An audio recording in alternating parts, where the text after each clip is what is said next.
Presidente Jair Bolsonaro se reúne hoje com governadores para discutir o pacote de ajuda aos estados. Luciana Verdolim. Governadores de 25 estados se reuniram ontem virtualmente para se preparar para o encontro de logo mais com o presidente Jair Bolsonaro. O presidente tem feito duras críticas aos governadores por conta das medidas de isolamento. O presidente defende a necessidade da volta à normalidade para o país não quebrar. Até por conta disso, as discussões sempre se tornam mais acaloradas quando todos se sentam para conversar. O governador de São Paulo, João Dória, ressaltou ontem que os estados querem sim retomar o diálogo num clima mais ameno e sem problemas. O sentimento de São Paulo, e certamente posso aqui interpretar o sentimento dos demais governadores, é para proteger a vida, obedecer à ciência, respeitar a orientação da medicina e fazermos uma reunião em paz. O presidente pretende sancionar o projeto de ajuda financeira aos estados e municípios que foi aprovado pelo Congresso Nacional. E para isso quer o apoio dos governadores para vetar a possibilidade de reajuste para algumas categorias antes de dezembro do ano que vem. O governo argumenta que o orçamento está cada vez mais apertado por conta dos gastos com enfrentamento à pandemia do coronavírus. No Ministério da Economia, ninguém esconde a tensão em torno aí do combate à doença por conta dos custos. Mas em meio a mudanças no primeiro escalão do governo, o secretário especial de Produtividade, Emprego e Competitividade, Carlos da Costa, afirmou que o ministro da Economia, Paulo Guedes, segue firme na condução da política econômica. Não tenho bola de cristal aqui, né? Porque o futuro a Deus pertence. Agora, eu acho que o presidente Bolsonaro tem dado sinais inequívocos de apoio ao ministro Paulo Guedes desde a campanha. Tanto o que ele fala como o que é feito. Carlos da Costa evitou comentar possíveis decisões de estados em torno de medidas de isolamento agora na pandemia. Ressaltou apenas que nesse momento é preciso buscar o consenso. De Brasília, Luciana Verdolim. Olha, a indefinição do governo em torno do Ministério da Saúde tem motivado críticas de diversos setores. O ministro do Superior Tribunal de Justiça, Rogério Schetti, afirmou ontem que o país está desgovernado na área da saúde sem ministro quase uma semana.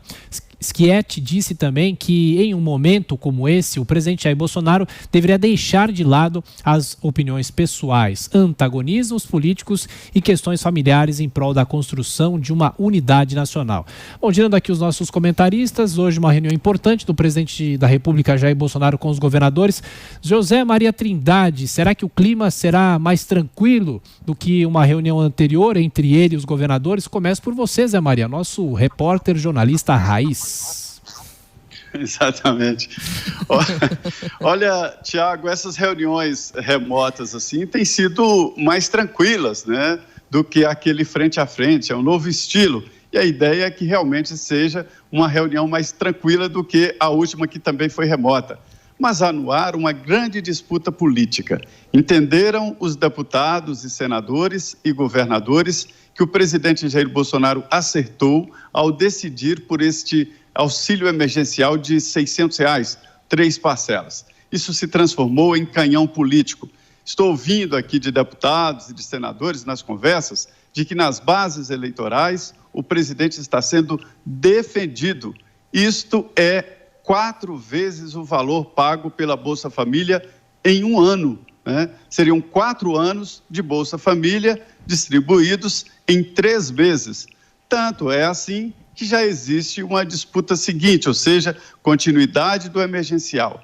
E agora o canhão político de distribuição de recursos para governadores e prefeitos. A situação chegou a um ponto que até bolsonaristas se mordem de ciúmes, entendem que o presidente teria que decidir onde aplicar o dinheiro, 140 bilhões, e não deixar o Congresso, que definiu ali já as regras de distribuição, e o dinheiro vai para os grandes arrecadadores, ou seja, os estados mais ricos. Então, é ciumeira política para todo lado. Mas a reunião deve ser tranquila. Será que será tranquila, hein, Constantino? Ô, Tiago, espera-se que sim, né? Porque o Brasil, de fato, precisa de um pouco mais de paz e união nesse momento. E é difícil chegar a essa receita, mas não é culpa só do presidente. O presidente tem culpa no cartório pelo estilo, pela conduta, mas alguns governadores também estão fazendo da pandemia um palanque político e estão muito de olho em 2022. E outra coisa também que incomoda profundamente é o discurso de que alguns falam em nome da ciência e outros não. Não é verdade isso, não existe uma única resposta científica a tudo isso e também não é apenas a questão da ciência que importa aqui. Nós temos, por exemplo, a questão das liberdades individuais, da própria democracia, né, da questão econômica que vem aí e é muito importante porque representa risco de vida para muitos. Então, é um pacote complexo, não é uma coisa trivial para falar eu sou aquele que fala em nome da ciência e você é um obscurantista que cria caso. Né? E outra coisa também é que essa ajuda toda, que é do que se trata, na verdade, federal aos estados e municípios, acabou vindo em magnitude gigantesca, como o Zé Maria colocou, isso abre os olhos de muitos, mas sem as devidas contrapartidas. Né? Aquele plano Mansueto acabou sendo desfigurado e isso aí vai custar caro ao brasileiro lá na frente.